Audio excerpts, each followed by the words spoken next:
Hej Lars, din gamle dreng. Okay, økonomi kredsløb. Hvilke aktører er der i det økonomiske kredsløb? Det økonomiske kredsløb har 5 aktører. Husholdningerne, der består af forbrugerne, virksomhederne, som producerer varer, staten, bankerne, hvor forbrugerne og virksomhederne kan låne opspare penge. Og til sidst udlandet, hvor kredsløbet eksporterer og importerer varer. Og her er der er et billede her, hvor der er simpelthen. Hvordan kan det være, at økonomien hænger så tæt sammen? Ja, det er fordi, at virksomhederne får penge, når forbrugerne køber varer, og fra virksomhederne til husholdningerne, og at virksomhederne udbetaler løn til husholdningerne. Hvad er den rolle i det økonomiske kredsløb? At for eksempel, at Danmark er en velfærdsstat, og tilbyder derfor danskerne en række velfærdsydelser.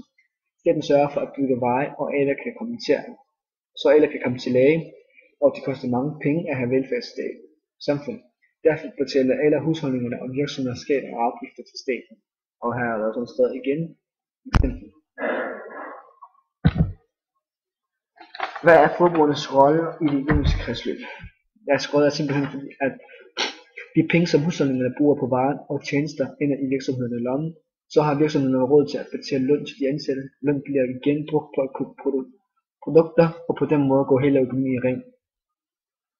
Og hvad sker der i det økonomiske kredsløb, hvis alle lønninger stiger med 10%? Hvis timelønningerne stiger, får husholdninger større indtægter. Dermed skal de også betale mere i skat til de offentlige, samtidig med virksomhederne oplever nogle negative konsekvenser. Varerne bliver dyre at producere, når lønniveauet stiger. Og her har vi igen et eksempel, hvordan tingene de er afhængige af hinanden. Og det var det.